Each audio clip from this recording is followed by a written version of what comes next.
Lumos. Springy. Hi everyone, welcome back to What's Sewing On. Today is the first video in my Haul-O-Ween of videos, where I am going to be putting out a new Halloween craft video every Friday and a sewing costume video every Monday for the whole month of October. So get ready for spookiness. Hit the subscribe button, hit the bell, make sure you're notified so you know when they're coming out. I'm really excited for everything I'm going to be doing. I absolutely love fall. I love Halloween. It's gonna be so great. So for today's video, I thought it would be really fun to make some wands, specifically Harry Potter wands, because I am a huge Harry Potter fan. I have one complete shelf dedicated here to Harry Potter books, more over there. I've got all of the illustrated edition books, which I've read them all multiple times. I love it. I'm such an HP fan, but the Harry Potter ones can be quite expensive, and I find some of them can look cheap looking, so I thought it would be cool just to like make my own and create something new, because I'm too cheap to buy them and I've always wanted one. To be completely honest, I have already done the wands. I have completed this dark magic wand, which I am in love with, and I completed this other one. You can see I have like such a vision for this one, and this one I was like, yeah, okay, this is the one I want. This look today was inspired from Fantastic Beasts and Where to Find Them, which was set in 1926, so I thought this look can go along with that. While I was putting them together and painting them, I just found that the video is a bit dull. So instead of doing a complete voiceover over it, I thought it would be fun for me to do a Harry Potter quiz while you're watching paint dry. So basically the supplies that you need are some kind of twig, stick, anything, preferably one that is already on the ground, which is what I did. You're gonna need some strips of tissue and some glue, some water to make paper mache. I sanded the tips of them. Then you're gonna need the color of paint that you would like to paint them. I put on some charms that I just got at Michael's. So we're gonna switch over to yesterday's stuff, and she's going to tell you what you're gonna need for this project.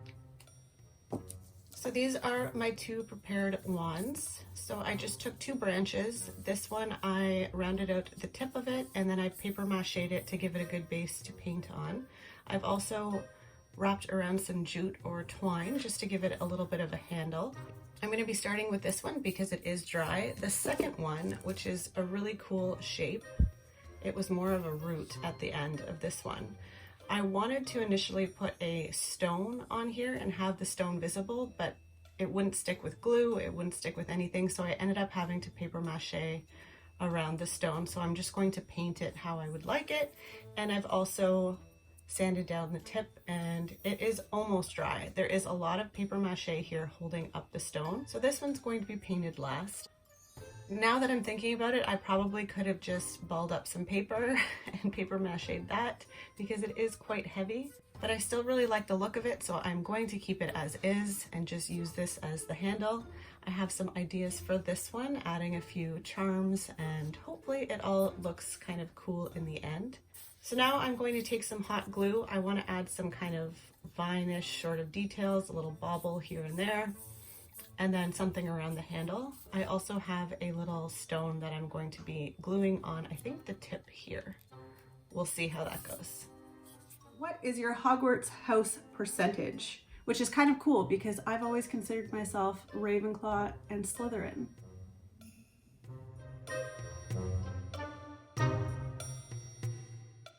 You've made it to Hogwarts, which means you already bought your wand from Ollivander's. What material is it at its core? Dragon heartstring.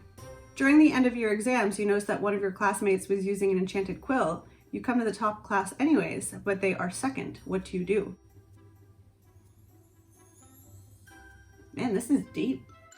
I'm no snitch. High five. You would be most hurt if a person called you weak, ignorant, unkind, or boring. Ignorant. You're locked in a duel with a skilled opponent. They fire an unknown spell at you, and you shout. I feel like Protego would be the right one. It's your 5th year at Hogwarts, and you've just received a howler from your parents.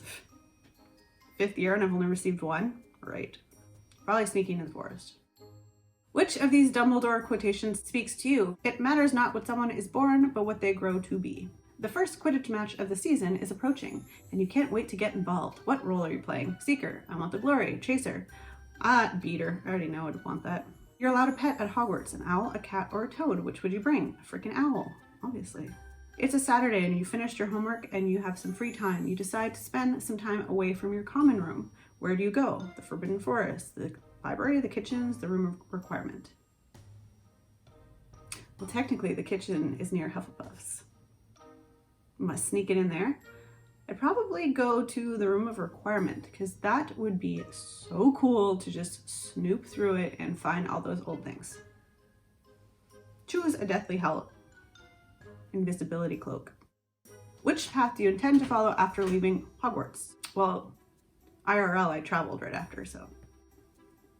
We know that the Sorting Hat takes into account your preferences, so which Hogwarts house do you feel like you identify the most closely with? Oh, it's not fair. I don't know. This is why I said I'm half and half. Okay, I'm just gonna go Ravenclaw. What? 35% Gryffindor, 29 Ravenclaw, 19 Slytherin, and 17 Hufflepuff. Gryffindor?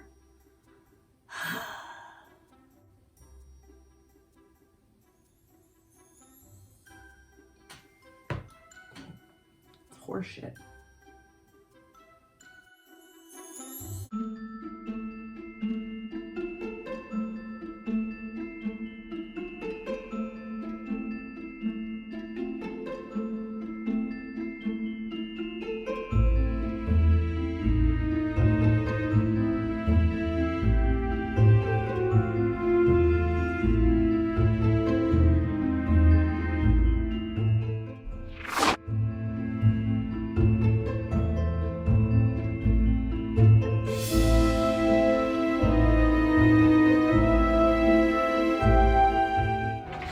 Knox.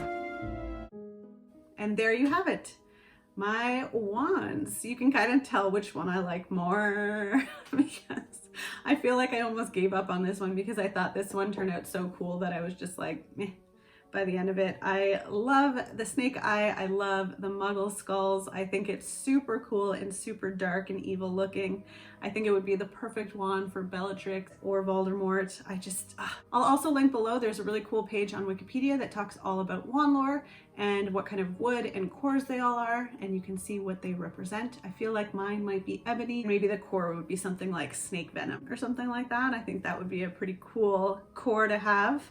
If you guys end up making your own wands, let me know. Tag me on Instagram. Let me know in the comments. I would love to see what kind of creations you guys come up with. Thank you so much for watching. I hope you enjoyed this video. If you did, please give it a like and I hope you subscribe. I'll be putting out a new video on Monday of a new costume I'm doing, which I'm really excited for. So I will see you guys in my next video. Wow. Lumos. The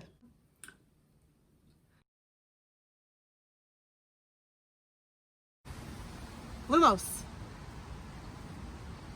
Damn it. Be freaking cool. Lumos. Oh. Pick a color. Green. Pick a phone app. Hate all of these. Lumos. Nope. Lumos. No. Coronavirus! If you could hex anyone, who would it be? Oh, Dolores Umbridge, hands down, most evil person in the world. Lumos. Whatever. What is your favorite magical shop? I'm gonna say Borgin Burke's. A freaking otter? Who am I, Hermione? Ugh. My Patronus, if I could pick what it would be a freaking owl. Probably like a pygmy owl. Those are super cute. But a cool like barn owl with one of those like big long faces and like dark beady eyes. That'd be my jam.